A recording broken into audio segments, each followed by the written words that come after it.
The year was 1683. Michigan was still wilderness then, an ocean of forests, lakes black as mirrors, villages clinging to fragile clearings. Few spoke of what happened on the eastern edge of the territory, where the land dips into marshes that swallow sound. Fewer still dared write it down. Yet whispers persisted, traveling on missionary routes, and carried by traders. An asylum had burned, and everything within it, patients, staff, archives, was consumed.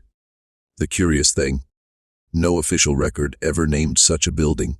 No registry, no charter, no permit from church or crown. It was as though the place had been assembled in secrecy, then annihilated in one long night of fire and screams. But the silence surrounding it is too loud. Travelers who passed through the area wrote of blackened beams, jutting from the soil, like ribs of some colossal corpse. Hunters swore they smelled charred cloth in the air, even decades after the blaze. And villagers nearby, those who lasted long enough, would not step foot near the ruins. But why? Why was it erased? Who was meant to be confined there? And what crime could demand that every page of its existence be torn away? Stay with me. Subscribe if you dare to uncover more of these forgotten tragedies, for the past is not as silent as it pretends to be. The fire burned more than a building. It burned a wound into the earth. And wounds like this never close. The first account comes from a Jesuit missionary's travel diary, dated late summer 1683. His entry was brief, almost nervous, written in a hurried Latin hand. In the woods, a house most unusual. Many faces peered from the windows, yet none moved. By nightfall, smoke rose. We were warned not to linger. They said it was not for us to ask. That passage survives only in fragments, yet it has become the cornerstone of every retelling. Scholars argue it refers to a trading post, a cabin village, or even a fever hospital. But none of those explanations hold when compared to what hunters described later that year. They told of corridors that seemed too long for the outside of the structure, of rooms without doors, of voices reciting prayers backward through the night. And then, fire. A blaze so high it painted the treetops red, visible for miles across the marshland. Some claim it burned for 3 days. Others say only a single night, but that the flames gave no heat. Witnesses remember figures thrashing in the windows, yet when the building collapsed, there were no bones, no remains, only ash. Officially, there was no asylum. But what, then, had burned?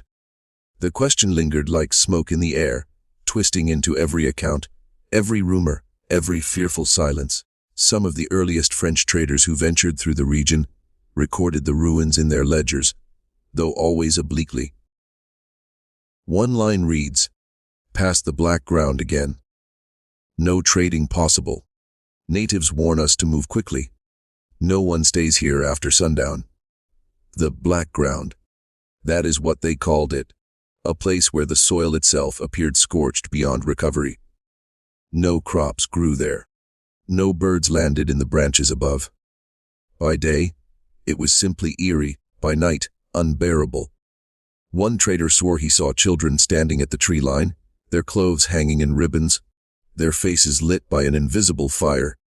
When asked, the local Anishinaabe offered only a gesture, drawing a circle in the dirt and brushing it away. A sign of something that should not be spoken aloud. Even their silence was a kind of warning. The asylum had burned, but the presence of what dwelled within had not departed. That silence is what chills the most. For when entire communities refuse to speak of a thing, when maps leave blank spaces, when ink fades faster than it should, you must wonder not only what happened, but what force demanded its erasure. And here is where our story begins, with ash that refuses to scatter. Those who attempted to document the asylum more carefully discovered their writings failed them. A colonial surveyor, assigned to chart the area, sketched a rectangular structure on his map. Days later, when he unfurled the parchment again, the lines had blurred into what looked like claw marks. He tried to redraw it, but each revision faded in turn, as though the page itself refused to hold the asylum's image. His notes end abruptly. It is not meant to be kept. Later, a settler woman claimed to have recovered a ledger from the ruins. She spoke of columns filled with names, each marked with a single symbol, either a cross or a circle. But within a week, she fell ill, muttering in a tongue unfamiliar to her family. The ledger, according to her neighbors, was thrown into the fire for fear it carried the curse itself. No trace of it remains, and yet whispers continue. Villagers say that on certain nights, the marsh fills with a faint, glowing haze. Through it, one can hear hymns, soft, distorted, and unending. The fire destroyed the asylum, but the voices remained, carrying on as though the building still stood. If the flames had truly consumed everything, why does the air itself still echo with prayer? There is a phrase repeated in scattered accounts: the ones who were never meant to leave. Who these people were, patients, prisoners, or something in between, remains unclear. Some missionaries insisted the building was a place of healing, established by French settlers to treat those broken in body or mind. Others whispered it was an experiment, a hidden house for the unwanted, where patients were locked away not for care, but for forgetting. Eyewitnesses describe pale figures pressed against the glass, their mouths open, but their cries muted by distance. One hunter swore he saw a woman beating her fists against the frame, the flames engulfing her long before the wood cracked. And yet, when the structure collapsed and embers cooled, searchers claimed no bodies remained, not even bones. How can an entire asylum vanish without leaving behind a trace of the people within it? Fire devours flesh, but not entirely. Ash remains. Fragments endure. Unless, of course, the blaze was not entirely of this earth. Unless what burned was more than wood and mortar. Something tethered, something bound, something that carried its prisoners with it into the smoke. The fire's silence is too complete, its erasure too absolute, which forces us to ask what kind of place demands not only destruction, but forgetting. One trader, decades later, confessed in a letter that he returned to the site long after the flames were said to have died. He found the earth still warm, not smoking, not aflame, just warm, as if something beneath continued to smolder. He placed his hand on the soil and swore it pulsed, like the slow heartbeat of something buried alive. Others spoke of bells. Not church bells, not iron castings from any known chapel, but smaller, sharper tones that rang from nowhere and everywhere at once. Travelers swore the sound guided them off their path, pulling them toward the marsh, where they caught glimpses of children darting between the trees. Children who left no prints in the mud, and always the smoke, thin as silk, but endless, rising in wisps when the wind was still, crawling low across the water when the moon was full. The fire was centuries gone, yet its breath lingered, reminding all who wandered too close that the asylum had not finished burning. But the question remains, what exactly was destroyed that night? And why did so many hands, across so many years, work to strip its memory from history's pages? The marsh still remembers. Even now, long after settlers carved towns into Michigan's wilderness, that stretch of land resists every attempt at settlement. Houses collapse, crops rot. Maps mark it, erase it, and mark it again, as though the earth itself cannot decide whether to reveal or conceal the scar. Locals say if you linger there at dusk, you will hear the crackling of fire, though no flames are visible. If you dare to stay past midnight, you may see the asylum whole again, standing in silence, its windows filled with figures waiting to be released. Few last long enough to test the legend. Those who return often speak of smoke caught in their lungs for weeks, or dreams where the burning continues over and over, without end. The official story is nothing, but the land says otherwise, the whispers say otherwise. The silence itself says otherwise. So I will leave you with this question. If the asylum never existed, why does its fire still burn? Stay with me. Subscribe, if you dare, for this is only the beginning of our journey into a macabre history. The fire of 1683 may have consumed the walls, but the voices are still waiting. And perhaps, just perhaps, they are waiting for you. To understand the asylum, we must first understand Michigan in 1683. This was not the Michigan of lakeside resorts or industrial cities, but a raw, untamed wilderness. Dense forests pressed in on every side. The land was shaped by rivers that cut like veins through the soil, and marshes that swallowed men and horses whole. Settlement was fragile. Scattered trading posts, missionary chapels, and cabins that clung to the edges of survival.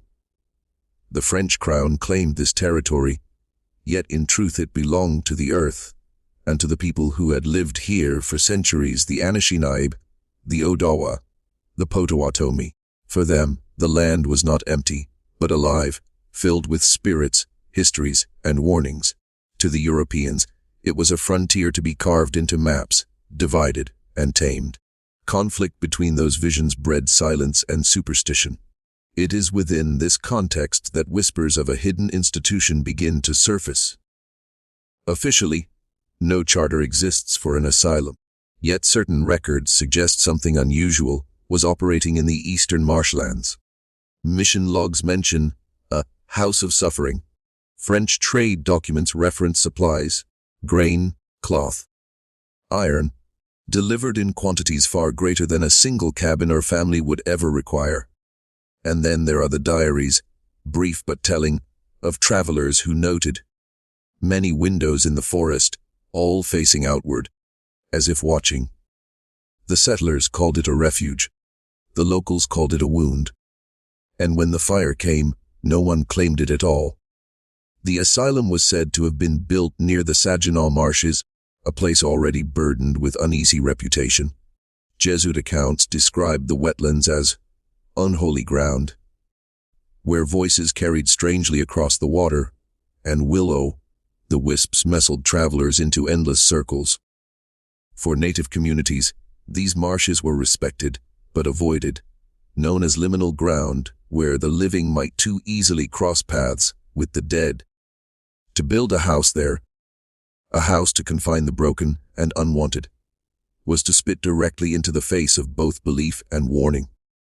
But who ordered its construction? The records are a tangle of contradictions. Some suggest the French military, wishing for a place to store deserters, and the violently mad, out of sight from forts and missions. Others insist it was the church, veiling their motives under the name of charity, while secretly burying shame and scandal in its halls. Still others whisper of a coalition of traders and settlers, pooling resources to exile those who disrupted fragile, colonial life. No matter the origin, the structure itself seems certain: a long, rectangular building of timber and stone, its windows barred with iron. It had no chapel, though missionaries occasionally visited. Its ledgers, if they ever existed, are gone, but hints remain: a supply order for extra rations, a blacksmith's note for chains and bolts, a passing traveler's sketch of tall fences. On paper, the asylum never lived. In memory, it lived too much. Its silence in the archives is its loudest scream. What little certainty we have is shadowed by rumor. A Jesuit letter from 1682 mentions, in passing, the house of wailing near the water. A fur trader's logbook from the same year lists timbers hauled for the large dwelling, without naming who paid for them. And an Odawa oral tradition, later recorded in fragments during the 19th century, speaks of a place where the white men's grief was locked away, but the earth spat it back in fire. The asylum's inhabitants remain equally elusive. There are hints of the mentally ill, yes, but also of unwanted children, widows, even accused heretics. Some may have been criminals too dangerous to house in frontier forts, others simply inconvenient souls pushed into the marsh to be forgotten. This blurred mixture, madness, punishment, exile, ensured that no one outside its walls truly knew who lived or died inside. And then there is the strangest fact of all: when the fire consumed it in 1683, no single authority claimed responsibility. Not the French crown, not the church, not the traders. The ruins smoldered in silence, as if the land itself wanted to erase every trace. But silence, as we know, is never empty. The asylum's ghost did not die in those flames. It only shifted, becoming story, becoming warning. And now, 3 centuries later, we are still asking, what really stood there in the marshlands of Michigan? Who suffered within, and who struck the first match? Stay with me, because the event itself, the night of the fire, is darker than the fragments that survive. It began on a night without stars. The marshlands were veiled in fog, the reeds bending beneath a restless wind that carried the smell of something acrid, long before the first ember was ever seen. Witnesses disagree on the hour. Some say the bells in the trading post struck midnight. Others claim it was earlier, as though the fire crept silently until it could no longer be hidden. But nearly all accounts agree on the sound: a low groan, like timber twisting against its own weight, followed by the shrieks. The flames took root fast, moving as though guided by more than mere wind. Roof beams cracked, throwing sparks high into the night. Glass shattered. Somewhere within, a woman screamed a name that no one later remembered. The marsh echoed, amplifying her voice, until it seemed the land itself was calling for help. Traders stationed nearby tried to run toward the asylum, but their steps faltered when the smoke thickened. One diary entry, written by a man named Laurent Boudry, states, "I neared, but the air grew foul. A stench, not wood, not cloth, but flesh. I could not breathe. My companions fell back.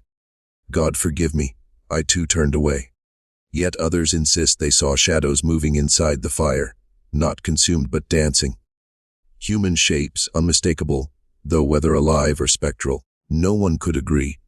And here lies the first fracture in history. Was it a tragedy of accident, a lantern tipped in the wrong corner, or was it, as whispered then and now, something else entirely?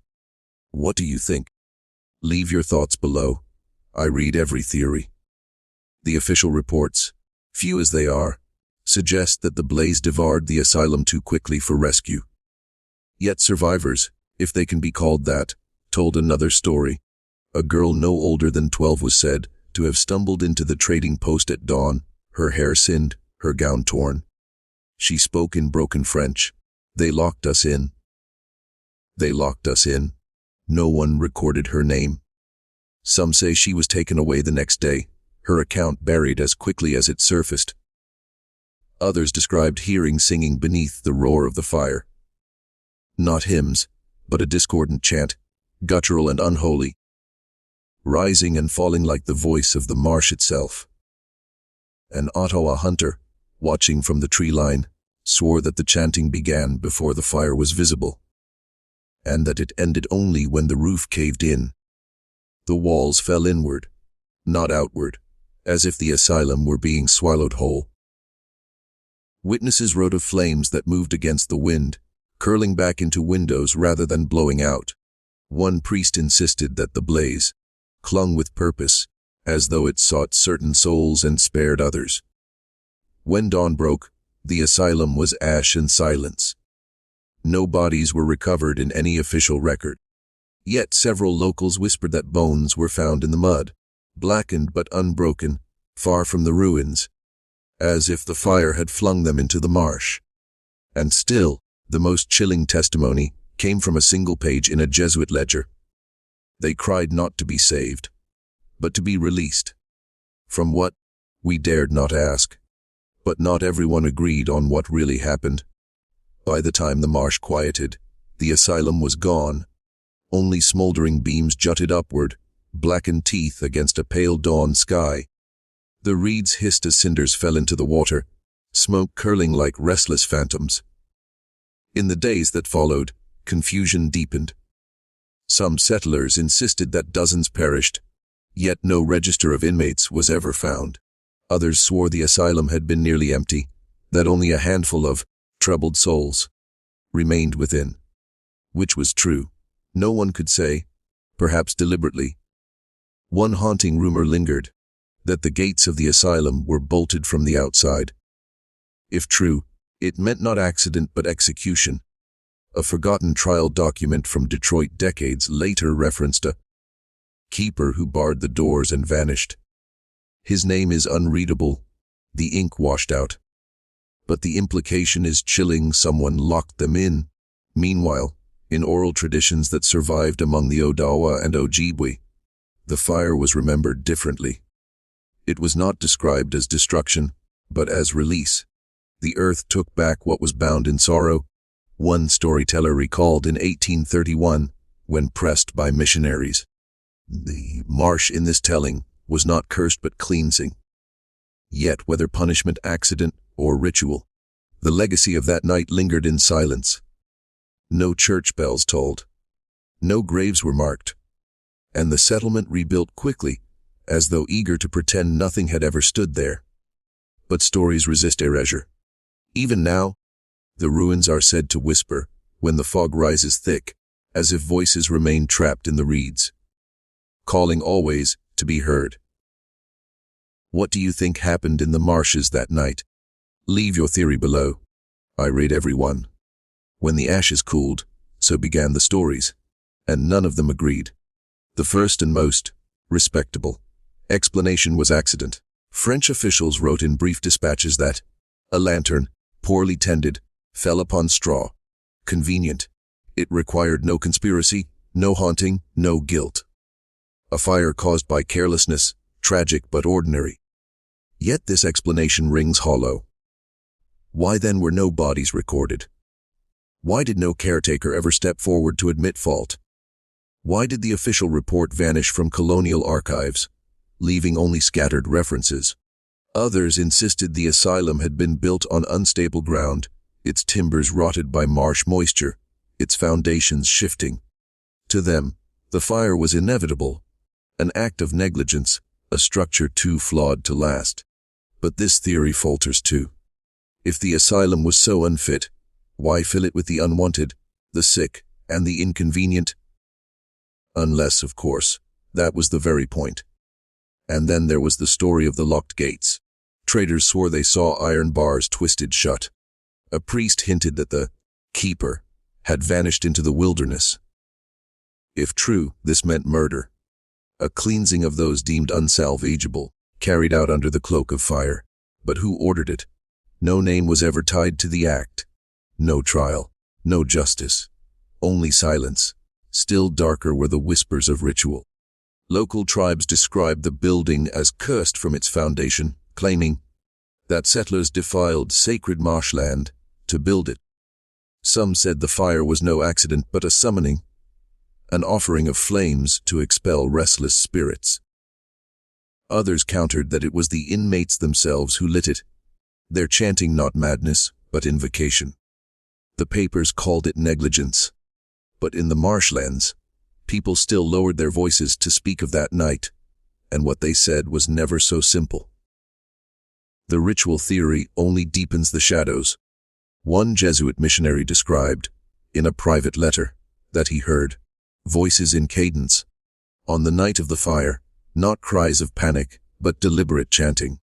He was convinced the inmates themselves had been led into a frenzy by forbidden rites. Perhaps remnants of old-world heresies carried across the ocean, or perhaps something learned from the land itself. His letter ends ominously. If it was prayer, it was not to God. Yet another strand of rumor accused the settlers, not the inmates. The asylum, they said, was never meant to heal. It was a warehouse of shame, a place to bury the inconvenient.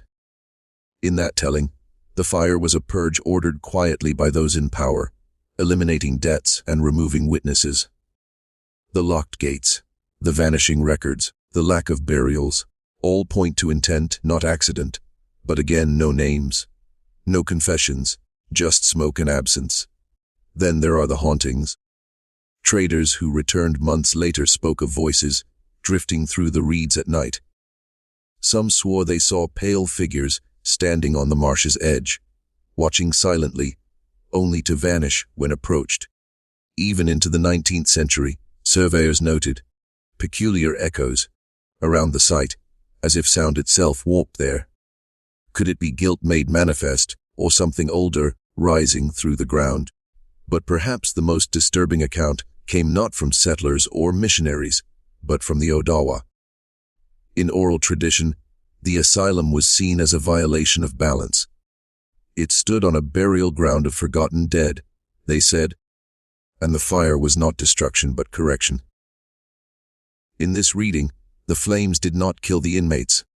They released them. Which is worse, that people perished in terror, or that they became part of something we cannot understand. The contradictions pile higher with each retelling. And yet, one question lingers like smoke. If it was only an accident, why does the land still feel cursed? What remains most unsettling is not any single version, but the refusal of the story to resolve. Every theory, whether whispered or written, collapses under its own weight. The accident explanation comforts, but too many details contradict it. The ritual theory enthralls, but no solid proof survives, only fragments of song and charred earth that feel strangely untouched by time. The conspiracy theory haunts because it suggests human cruelty greater than fire itself, the deliberate erasure of the unwanted, hidden beneath the word tragedy.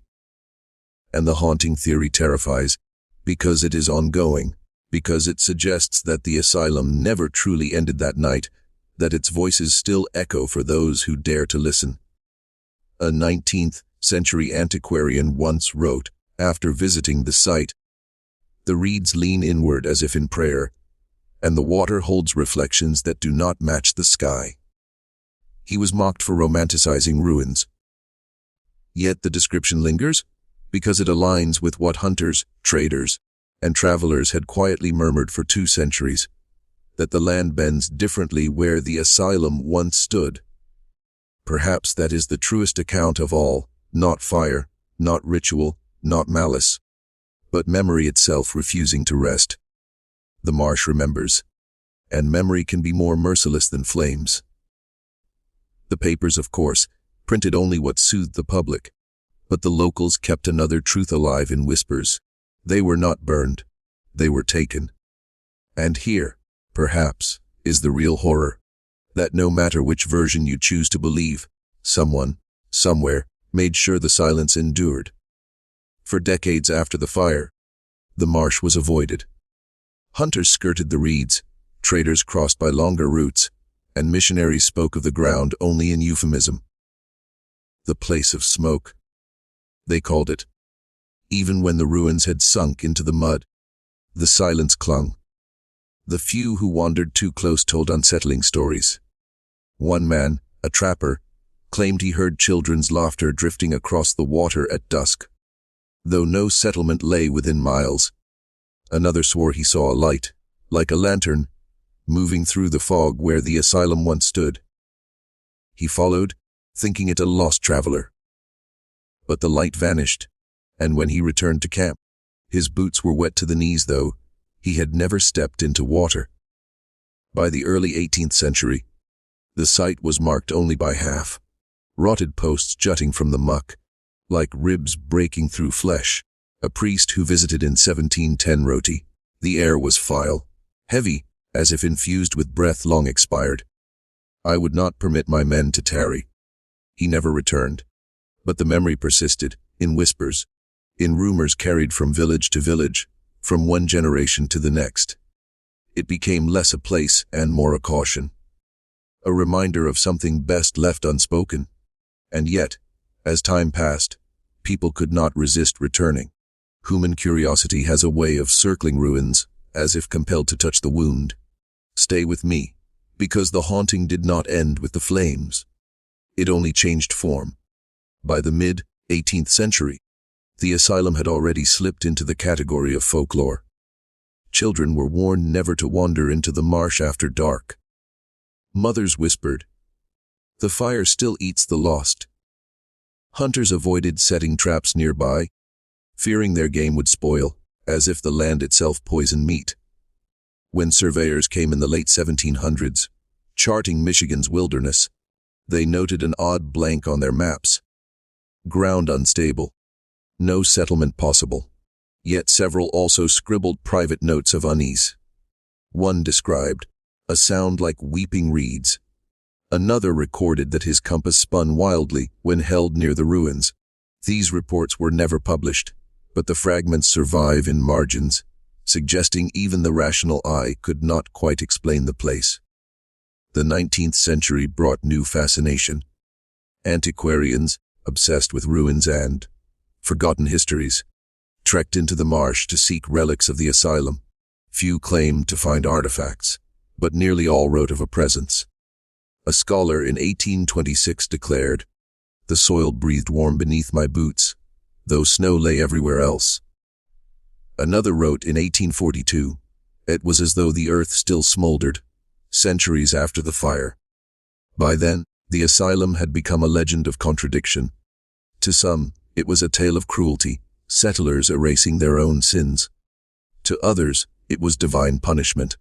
And to many, it was a haunting, proof that certain tragedies never truly close, but seep into the land, into memory, into the marrow of anyone who dares to listen.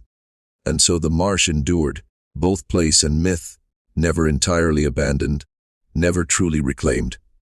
By the 19th century, the asylum had passed fully into ghost lore. Farmers who settled on nearby ridges spoke of hearing knocks on their doors at night, only to find no one there. Travelers cutting across the marsh swore that lanterns swayed in the fog, moving just ahead of them, never allowing themselves to be caught. One family kept a journal between 1850 and 1862, and in it appear chilling notes. Children hear voices in their sleep, call them toward the water. Sows refuse to graze on marsh edge, break fences to avoid it. At night we see fire, but by dawn no trace remains. Local children developed rhymes, half play, half warning. One fragment collected by a folklorist in 1878 went, "Don't go down where the reeds grow tall. The fire took them. It will take us all."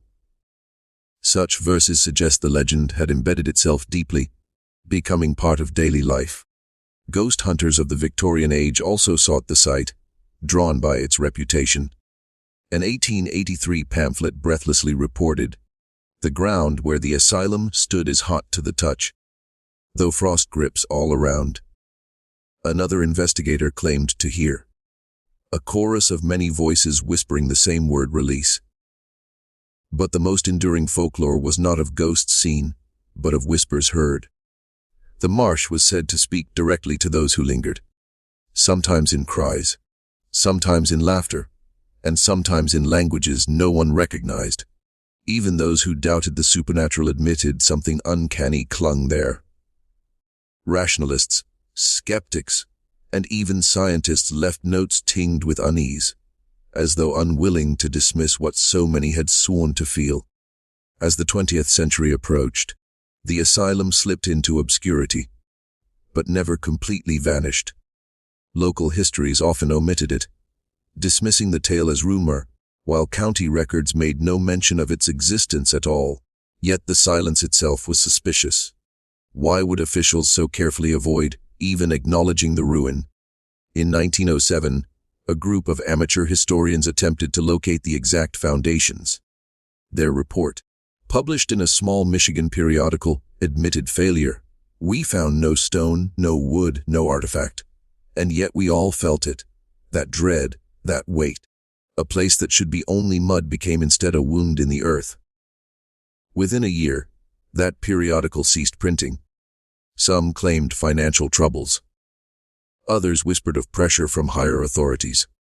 During the 1930s, amid the Great Depression, treasure hunters sought the site, convinced valuables had been buried before the blaze.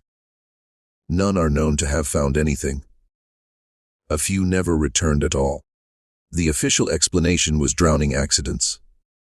Locals muttered otherwise. World War II brought new settlement to Michigan, and with it attempts to drain sections of the marsh. Equipment malfunctioned mysteriously, machines broke down. Workers swore their tools vanished into the mud, only to be found days later half a mile away. By 1950, the land was abandoned once more. And yet, the asylum persisted. Not in documents, not in ruins, but in the air, in the soil, in the whispers of those who lived nearby. Those who dared to camp by the marsh in the 1960s reported phantom fires flickering across the water. In the 1980s, hikers spoke of sudden heat waves, as though standing near open flames, only for the sensation to vanish in seconds. The legacy of the fire was no longer just a story. It had become an atmosphere, a presence, something that lived in the land itself. Today, little remains of the asylum but the story, and the story refuses to die. Locals still whisper of the marsh, warning curious travelers not to linger when the fog grows thick. Some say you can hear the crackle of flames where no fire burns. Others claim the reeds part in patterns, as though unseen figures still pace beneath the water. In academic circles, the asylum is treated as legend, its records conveniently missing, its ruins impossible to confirm. But for every historian who dismisses it, there are a dozen locals who lower their voices when asked. They know what their grandparents told them. They know what they themselves have felt when walking too close to the waterline. And perhaps this is the most haunting legacy of all: the silence. Not the screams, not the fire, not even the charred ruins, but the deliberate erasure, the way official history steps around the asylum like broken glass. Why? Who wanted it forgotten? And what do they still fear might be uncovered? 3 centuries have passed, and yet the story feels unfinished. Perhaps because it was never simply a story. It was a wound, a ritual, a memory that clings. If you go there today, if you dare, you may hear it for yourself. Not a voice, not a sound, but a weight pressing on your chest, reminding you that the past is not gone. It waits. It breathes. It remembers. Perhaps you will find the missing names, if you dare open the archives yourself. And if you want me to continue uncovering these buried histories, subscribe now and share your theory in the comments, because some tragedies are too dark to fade. And the asylum that burned in 1683 is one of them.